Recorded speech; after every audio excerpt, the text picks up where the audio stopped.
Welcome to the Texas News Podcast, where we dive into all things Texas politics and the future of independence in the state of Texas.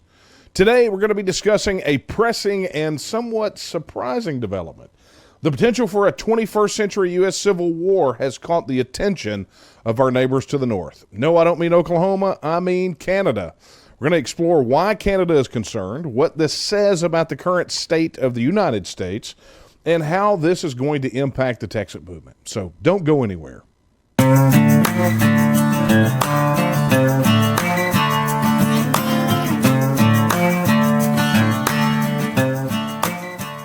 All right, welcome back to another edition of the Texas News Podcast. And folks, this is going to be a doozy, right? Because, you know, we've done previous episodes talking about how Texas independence and even Civil War is appearing in popular culture. But now we're, I want to say, probably crossing the political Rubicon, so to speak. We're moving into a different phase. And this may be a situation of, pop culture and entertainment becoming real life, maybe influencing real life. But I don't think so. I think these are really two heads of the same coin. Two heads of the same coin. Wow. Okay, so that means no matter which way you flip, you get the same result. Yeah, that's kind of where I'm thinking this is coming from. Anyway, look, enough teasing. Let's get down to it. So recently, Policy Horizons Canada, which is a think tank within the Canadian government, they released a report, and it was titled Disruptions on the Horizon. Okay, now, before I tear into that, let's talk about what this think tank does. This is a think tank set up to essentially give some heads up to the Canadian government on what they could potentially expect in the future to give them an opportunity to prepare for whatever that thing is. And so this think tank, you know, it's not like they're writing science fiction novels or, you know, they're not script writers in Hollywood. This is an actual think tank within the Canadian government that helps direct Canadian policy. Now, I know some of you out there are probably chuckling, Canada, whatever, right? Forget, I mean, they are the nearest neighbor to the United States to the north. So, you know, there is a lot that the Canadian government, a lot of integration, so to speak, or really relationship with the United States. There's a pretty, I would say, close ties, right? So you can't really just dismiss everything that's going on just because you say it's coming from Canada, right? And I know, look, with Trudeau as premier, I mean, it's the jokes kind of write themselves. And we know that Canada's got its own problems, why they have an independence movement in Quebec, and they have an independence movement in Alberta. They're facing some of the same internal stresses that we're facing here. But understand that the Canadian government, through this think tank, has really begun to set policy, trying to be as forward-thinking as possible. And, you know, normally that would be handled, I guess, here in the United States and Texas by the intelligence community. You know, they're looking at potential scenarios, and they're trying to discuss what the probabilities are and prepare for them. So, you know, maybe things are done a little different in Canada. They want a public policy think tank. They want it within the Canadian government, and they want them to use the best information possible to help them set future policy. And so this is why I think it's extremely important. I had to kind of preface it with that so you understand that this is not some kind of pie-in-the-sky thing that we're talking about. This report that was titled Disruptions on the Horizon is kind of a big deal, okay? And so what this report essentially does is it explores various future scenarios, and one of the scenarios that was mentioned directly was one where the United States could face a civil war due to escalating ideological divisions, democratic erosion, and domestic unrest. And so, interestingly enough, it made the cut. Now, understand there are some things in there that seem rather innocuous. But let me tell you, there was not any mention of an invasion by Sasquatch, right, or alien visitation, or anything that just seemed, out of the ordinary, right? These are all things that were plausible. And so when you look at the inclusion by this think tank in this report, understand that they are positing that the potential exists, and it doesn't just exist in some kind of outlier. Maybe there's like a 1% chance, or, a 0.5%, or, maybe if these 30 things go this way, then this could happen. It literally is probable enough for them to include it in this report, to give to the Canadian government, to tell them, guys, look, you've got serious ideological divisions in the United States. You've got a major erosion of confidence and really, administrative systemic problems within the democratic process, aka the electoral process, to the point that, you've got half the people on any given election thinking that maybe the election was rigged, right? But also this escalating risk of domestic unrest. And so all of these things are there in their mind and could lead to a potential civil war in the United States. Now, guys, this is not something that I think we should take lightly. I mean, this is not some people blowing off steam on, X, or, your uncle, posting memes on Facebook. This is a government institution that helps direct policy for a government, not one halfway across the world, but literally right to the north of the United States, saying, guys, look out. Civil war is not just possible, it could indeed happen. And much like in the previous podcast episode where I broke down that movie Civil War and I showed how the outcome is plausible, we're now moving from plausibility of a Hollywood script into actual warnings from a government institution saying, guys, heads up, you better get ready. This could be right over the horizon. And of course, I think it's important for us to really understand that this report, it underscores a very deep anxiety within the Canadian government regarding the political stability of the United States. Historically, U.S. and Canada relations have been strong. I mean, unless you go back to, War of 1812 or the American Revolution. But generally, the relations have been strong, definitely in the modern era.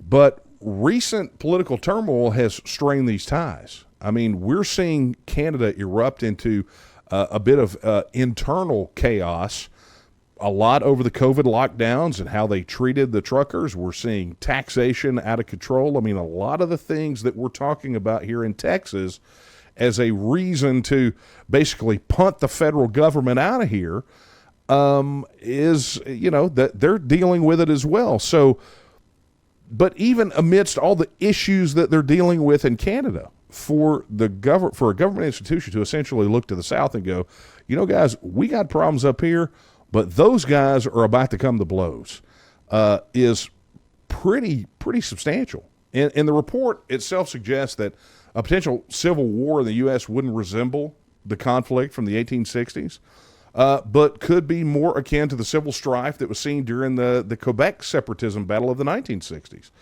which dealt with a lot of sectional violence and governmental instability.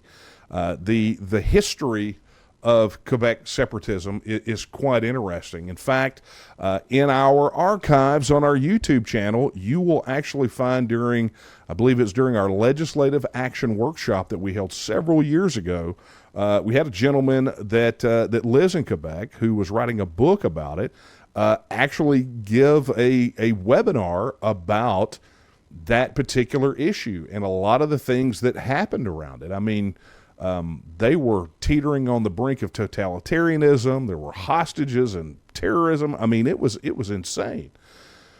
But beyond that, I think that's the recognition by the Canadian government, or at least by this think tank, that, this is going to be, if it comes down to this, which this is what we are trying to avoid here, but in their mind, they are understanding that this sort of thing is not going to, if it goes pear-shaped in the way that they're talking about, or in the way some of these fear-mongers push, the bottom line is this is not going to be Civil War Part 2, Union harder, right?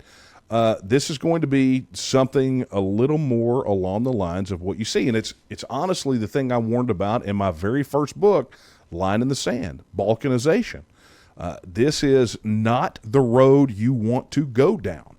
This is why Texas independence is important. This is why states should be examining their own independence, because that is the solution to this. This is how you avoid all of it. But the Canadians are sounding the alarm, much like in the Iliad, like Cassandra and Cassandra's cry. They're shouting that the city is going to fall. And they're saying, look, it's not our city, but it's our neighbor, and we should be prepared because these things have a tendency to spill over. But look, let's explore why Canada is actually so concerned about this potential scenario, right? We talked about the closeness of the relationship, but understand that the Canadian government is going to have some serious security concerns about this, right? Instability in the U.S. I mean, it's already, the United States is projecting a massive amount of weakness around the world, but internal instability inside the United States presents major security concerns for the Canadian government, especially when it comes to cross-border security. Any increased violence and instability in the U.S. could lead to heightened security measures along the border. That means that Canada would have to perhaps stop an influx of people from the United States trying to sneak across their border, right? I mean, hey guys, welcome to our world, right? But obviously there are security concerns, and those security concerns are not necessarily just about border traffic, right? The United States and Canada engage in a large amount of cooperation when it comes to international security, right? So when you're dealing with issues potentially with Russia or China, for example, recently there were planes from both Russian and Chinese military intercepted over Alaska. That was the United States and Canada that did the intercepting. So if there is a disruption inside the United States, that leaves Canada pretty much on the hook as the most stable sort of Western ally to handle security. And that's pretty frightening, right? I mean, if you think about it. So obviously they are concerned about this type of balkanization, or this potential civil war in the United States, because it would mean that they would have to up their security commitments. And I don't even think Canada has met the 2% of GDP threshold for NATO. I think the last time I looked at the numbers, they didn't, and I don't think anyone's holding their feet to the fire over it either. But, obviously, their other concern is economic disruptions, right? Canada is the C in the USMCA, right? The NAFTA replacement, the trade agreement. The United States is Canada's largest trading partner. And if a civil war were to erupt in the United States, it's going to severely disrupt trade routes, and it's going to definitely negatively impact Canada's economy. We're already seeing the Trudeau administration cozy up a bit to China when it comes to, the economy, much to the chagrin of a lot of people in Canada. But the fact of the matter is that if the U.S. goes into a full-scale civil war, or even a low-impact civil war, the economic disruptions in Canada are going to be horrendous. And then, of course, let's don't forget, they're looking at this from the standpoint of humanitarian issues. Look, Canada's full of nice people, and they want to, they're always quick to help people.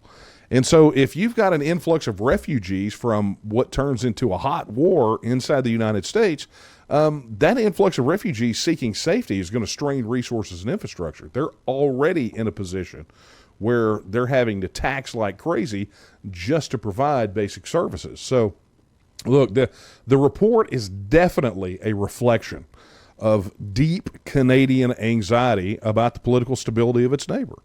The potential civil war scenario highlights the significant ideological divisions within the United States. And as we've discussed in previous episodes, Texas has a unique cultural and political identity, often feeling out of step with federal policies.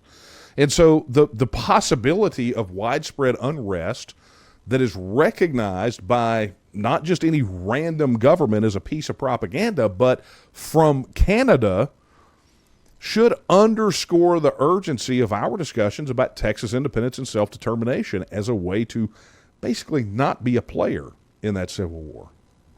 Now, let me just kind of move into this, because I don't want to be hyperbolic about this, but I want to be very clear about just how bad it is in the U.S.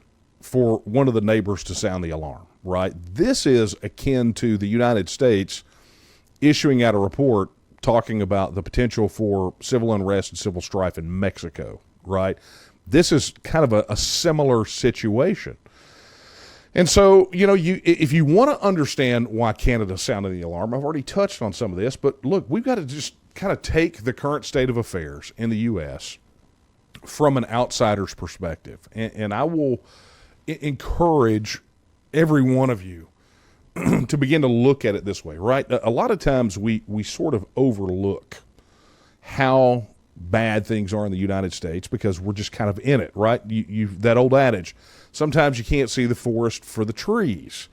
Well, it does us all good to step out of it for a moment and look at this from a third-party perspective, right? Let's be rational about this. Let's look at this with a fresh perspective, a fresh set of eyes, as though we were not part of it.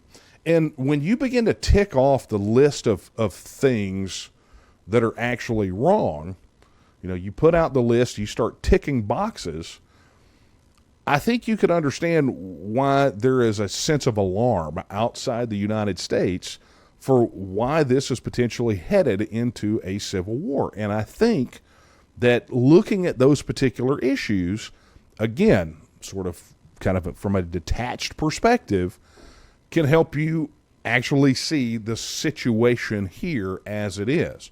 And one of the things, and I'm just going to take the three that were specifically mentioned in the report, and I want to break those down so you can get a sense of how they're seeing it. The fact that they listed the ideological divides is a significant factor, right? The fact that they listed it first means that in their minds it is probably the most significant factor leading. Now, look, the divides are there. This is something that we've talked about in the Texas Nationalist movement for quite some time. I talk about it in the chapter of the book. How many United States are there, right? I mean, where are those divisions? Why I say that national divorce is a slogan and not a policy. The divisions are there. This is not a red-blue division. This is really people in 50 several states that all have varying worldviews, right? They're not just political divides. They're cultural as well. Here in Texas, we see a unique blend of conservatism and libertarianism and a strong sense of individualism. And you're going to see different mixes of those things, or even in some states, progressivism or liberalism. You see all of these, and these different mixes essentially create different divisions. But we're not talking about standard divisions. And I'll give you a story. State Representative James White, which you may have heard me talk about him on here before, but James White told me, he said, the thing that we're dealing with here is that the difference between Democrats and Republicans used to be, Democrats wanted to build a bridge and it was going to cost $200,000. And Republicans said, yeah, you know what, we need the bridge. We think it should be done for $180,000. And they would go in and they would horse trade, and boom, the bridge got built, and it would either get built at the higher price or the cheaper price. And that was just an illustration, right? But what he said is that we are no longer in a scenario where we're operating from the same narrative. We're operating from two very different worldviews, and it's not just Republicans and Democrats. It's all slices, and then you break it down state by state. Look, our unique blend of conservatism, libertarianism, and a strong sense of individualism, these are traits that often put Texans at odds with federal policies and decisions. And it often puts us at odds with other states and what they think. You know, you take issues like gun rights or energy policy or health care. Those have all been serious points of contention, much like the border and immigration are serious points of contention. And because these divides are so deep and they're no longer just superficial, right? These are not just policy divides. These are worldviews that are very different, that we want to govern ourselves in very different ways. It's why you see the federal system completely unfit for purpose. It's why you hear us say all the time that they love to shove one-size-fits-none policies down our throats. The federal government cannot manage this many divides. And as such, their policies don't fit anyone, and it creates this sense, this growing sense of disconnectedness and disenfranchisement that the government at the federal level is not functioning for anyone. And when you have those type of concerns and you have that type of unrest, these major ideological divisions, but yet you continue to want to force these people into a singular governmental system, it's a recipe for disaster. Now, used to, people would, as I used James's his analogy, right, his story, used to, people would say, okay, look, we disagree on this superficial policy thing. We'll go slug this out at the ballot box. But let's be honest. Voter turnout rates are as low or lower than they have ever been. And the reason is that people feel that disenfranchisement that I just mentioned. They feel disenfranchised. They feel disconnected. They feel like their vote doesn't matter. But additionally, you have a situation where people really don't believe that the system actually works, that they believe that fundamentally the electoral system is broken.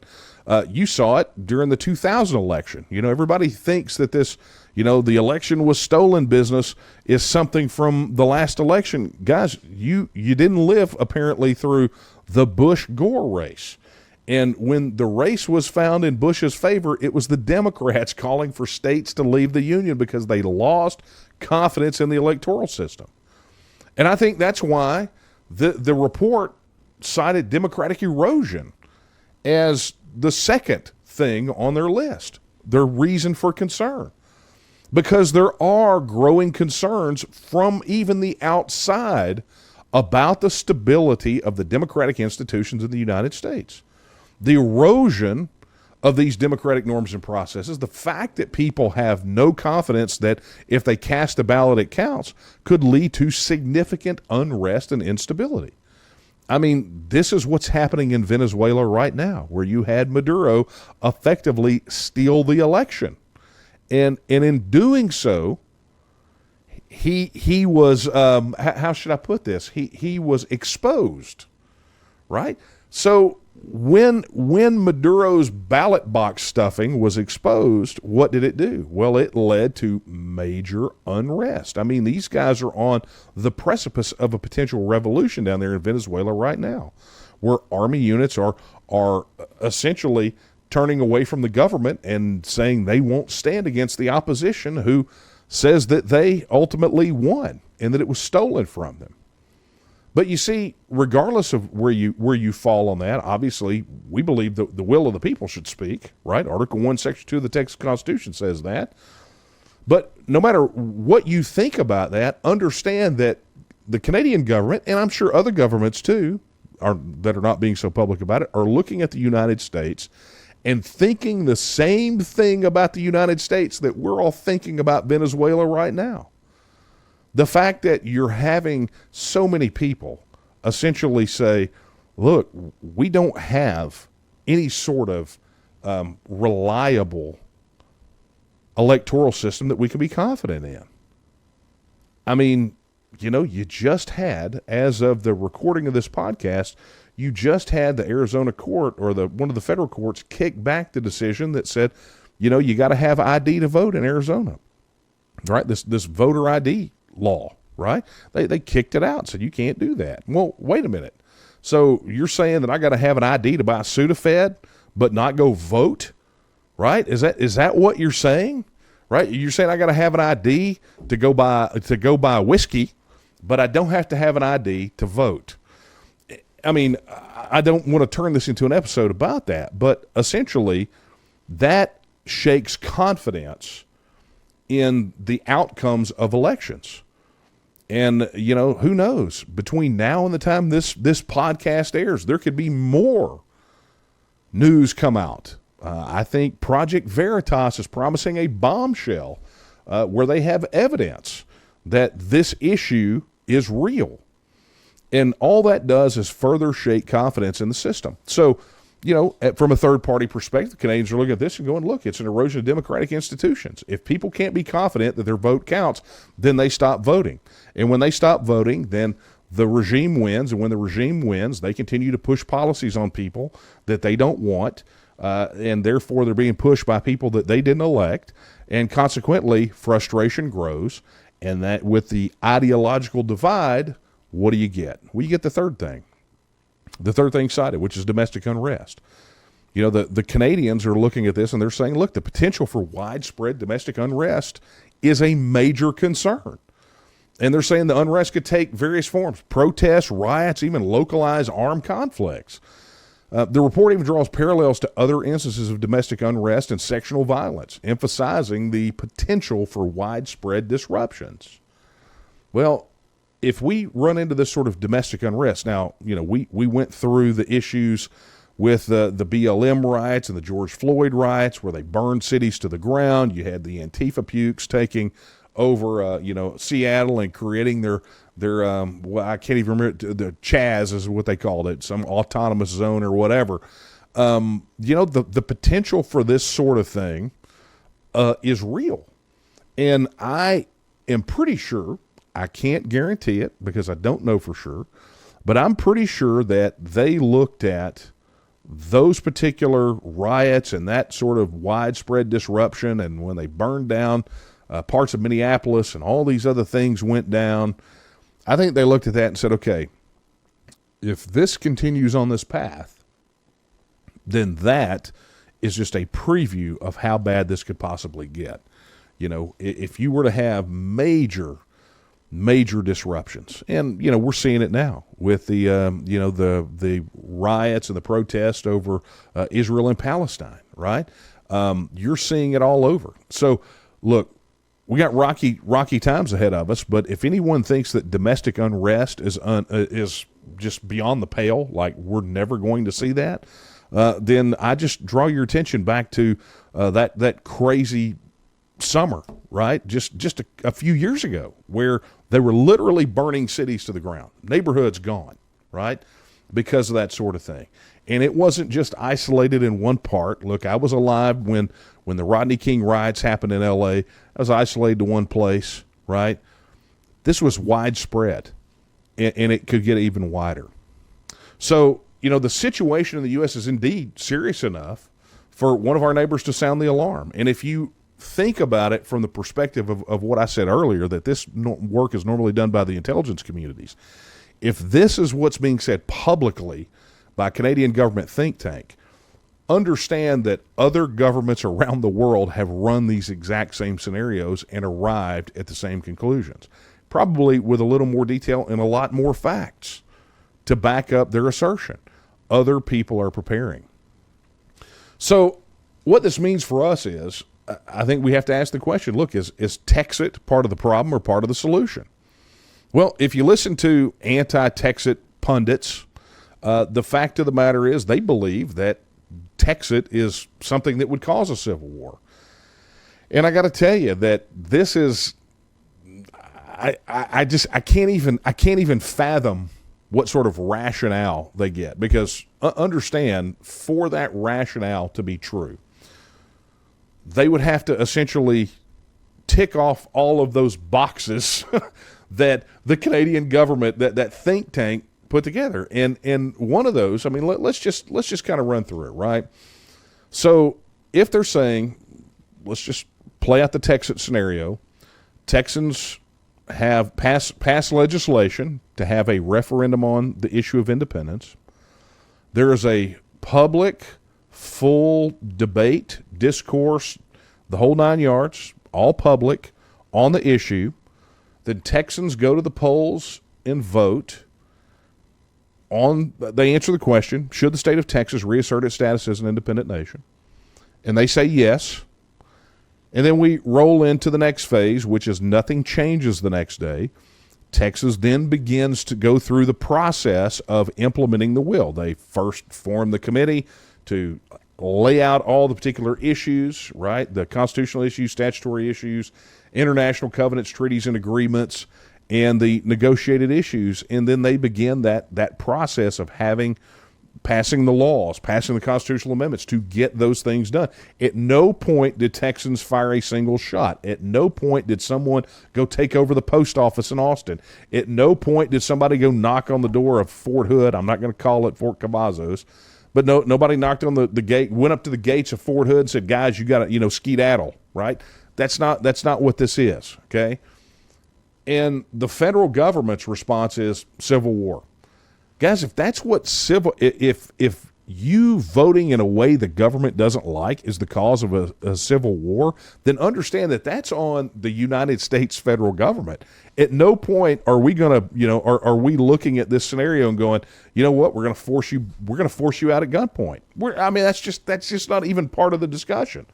So, when people run that scenario about it being the cause of a civil war, that TEXIT is the cause of a civil war, I don't think they understand fully what they're saying. Because what they are in essence saying is the United States government, the federal government, is willing to murder innocent civilians because they voted the wrong way. So in that instance, who's starting a civil war? Well, I think we're honing in on the big issue here. We know that TEXIT is the solution. It's the way that you avoid civil war.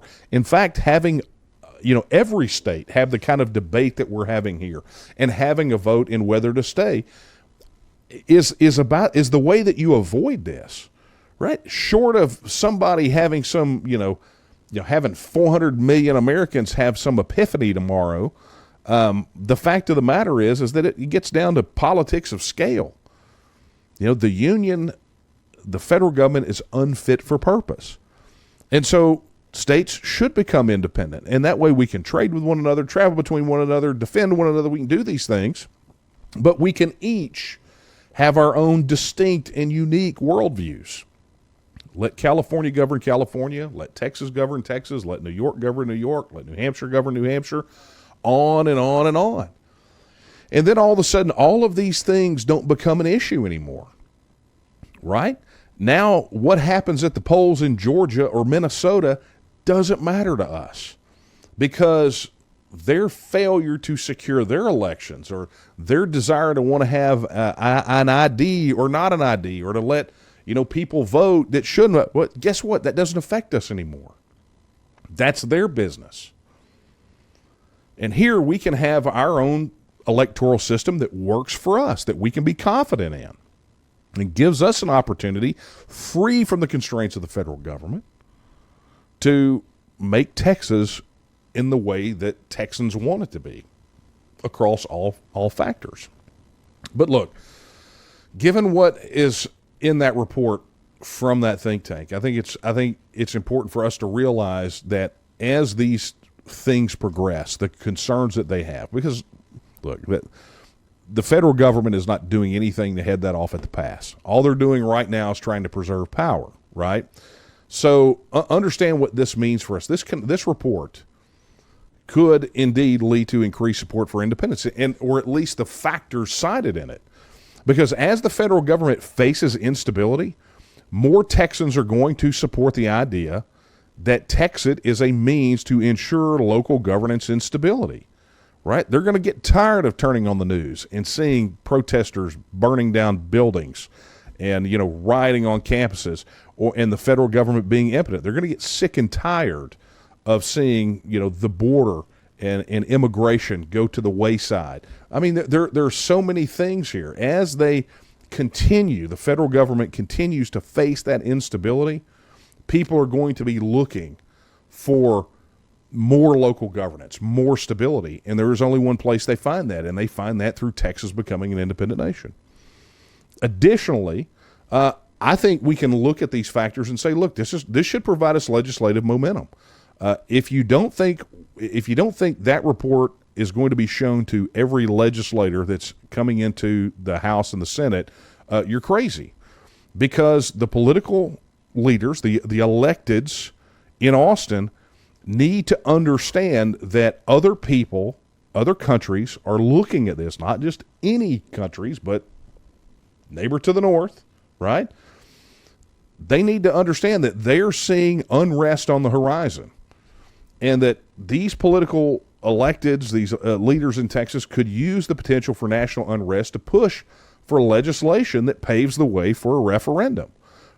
Essentially what it means is, look, we're already going into this next session to promote and get the referendum. That's going to be the number one priority for us, is to get Texans the vote on this issue. All this is going to do is add fuel to the fire. And I don't mean just the report. I mean, as all of these things that are listed in the report play out, that should translate into legislative momentum. Additionally, strategic planning, right? This is an organizational thing. We're working already to develop comprehensive plans addressing economic and security issues, governance issues, so that we can present a viable alternative to remaining in the Union. And this deals primarily with sort of the back half of the Texas Independence Referendum Act. We are not anticipating that, we're not going to let the legislature start with a blank slate after we win the vote. That's just not going to happen, right? We're going to make absolutely sure that they've got everything that they need to be able to get these plans laid out. But additionally, these things are just going to increase public awareness and engagement, right? So for us, I think it's important, if we're going to advance the cause of Texas independence, we should be talking about these issues quite openly and unapologetically, that this is the path that the United States is headed down. And if Texas wants to avoid that fate, then we have an option. Their option right now is the car going over the cliff in Thelma and Louise, and it's like, do you want to head to the edge of the cliff in second gear or third gear, right? Those are their options. And our option is, no, how about we just get out of the car, right? But people need to understand that Texas independence is a viable, legitimate alternative. And if not, people had better make it so, because the alternative, which is what was highlighted in this report, is not anything anyone wants.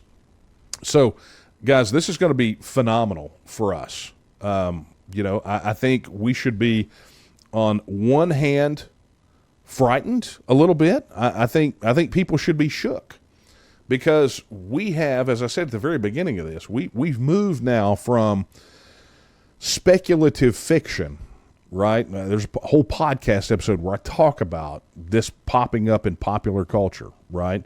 We're moving from the realm of speculative fiction, aka this subconscious acknowledgement that Texas will be independent, and that there is potentially another civil war on the horizon.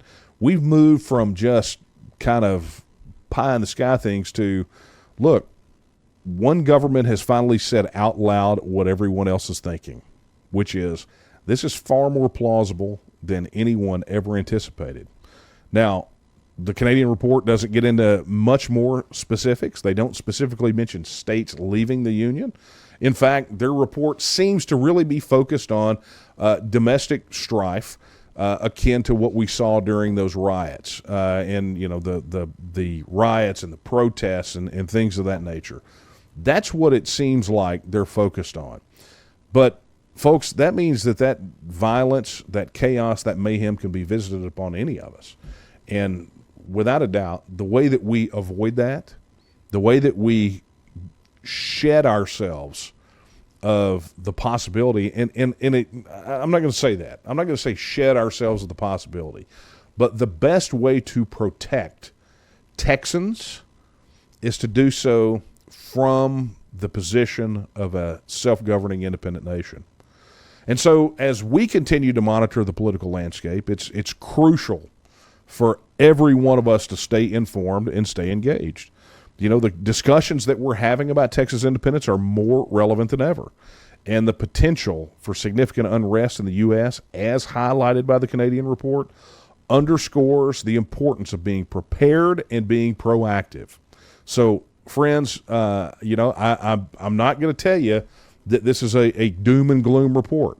I'm not going to tell you that it's prophecy, because it's not. Let's be honest. Think tanks get it wrong. Governments get it wrong. But when you're hearing it everywhere you turn, sometimes it's not prophecy. It's just tomorrow's news today, right? So, friends, now more than ever, right, we're going to need you. We're going to need your help. We're going to need your support. And so I'm going to encourage you to go visit our website, go to tnm.me, become a member of the Texas Nationalist Movement. Join with us. Let's go make Texas independence a reality. You know, at the end of the day, the antidote for this type of chaos, this type of instability, is the stability of the people. Article 1, Section 2 says that all political power is inherent in the people, and there is no force out there that can overcome the collective will of Texans like you, who are committed to the principles of liberty and independence. And friends, we can either be overrun by the instability and the chaos, or we can do something real and make Texas the newest self-governing independent nation on the planet. So, look, I want to thank you for joining us on this episode of the Texas News Podcast. As always, stay tuned for more insights and updates on the future of Texas. Hey, and be sure to like, subscribe, and share this podcast with your friends, right? We want to definitely get the word out there. And as I said before, look, visit our website at tnm.me, or if you have questions about Texas independence, go to texitnow.org. You can get more information there and find out other ways to support our cause. And as always, I'm going to leave you with the words of Sam Houston when he said that Texas will again lift its head and stand among the nations. I believe that time is now, and the question is, will you stand with her?